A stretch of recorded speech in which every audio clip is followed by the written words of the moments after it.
Pour la lecture, pour apprendre à lire, il est important de savoir une chose. Il y a le nom de la lettre et le son de la lettre, comment elle sonne, comment elle chante. Par exemple, la lettre F chante, sonne.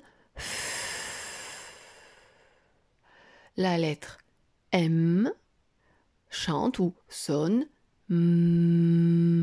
La lettre R chante.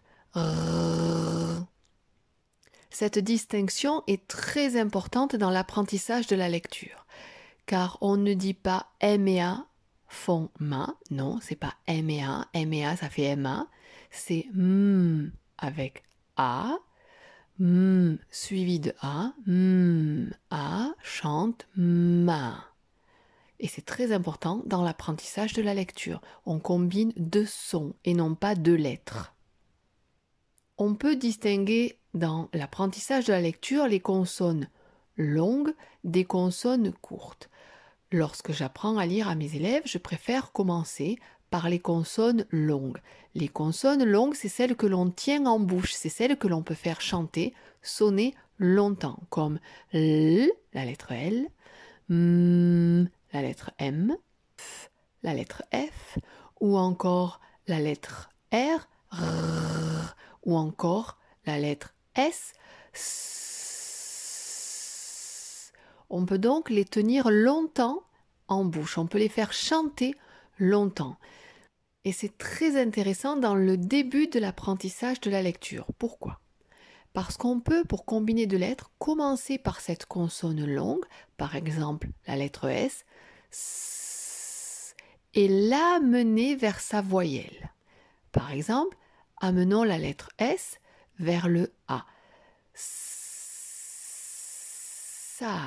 Lorsque la lettre S touche la lettre A, à ce moment-là, on chante la lettre A. Moi, je travaille avec les alphas, des personnages ludiques, mais on peut très bien faire la même chose avec des étiquettes lettres, faire chanter la lettre en s'approchant de l'autre lettre. On fait chanter la consonne et on s'approche de la voyelle. Et c'est ainsi qu'on débute le plus facilement la combinatoire. Un autre exemple, si je prends le F qui chante F et que je l'amène vers la lettre O. La lettre O ne chantera que lorsqu'elle sera touchée par la lettre F. Faux. Autre exemple, c'est la voyelle qui peut commencer. Commençons par le I qui s'approche du S. I. Il était donc important de commencer par cette base, cette distinction pour pouvoir aider au mieux son enfant ou pour pouvoir commencer au mieux son entrée en lecture. Bon apprentissage à tous. J'espère que cette leçon vous aura été utile. Et n'oubliez pas, c'est en faisant des erreurs qu'on apprend. Alors pratiquez, essayez et vous y arriverez.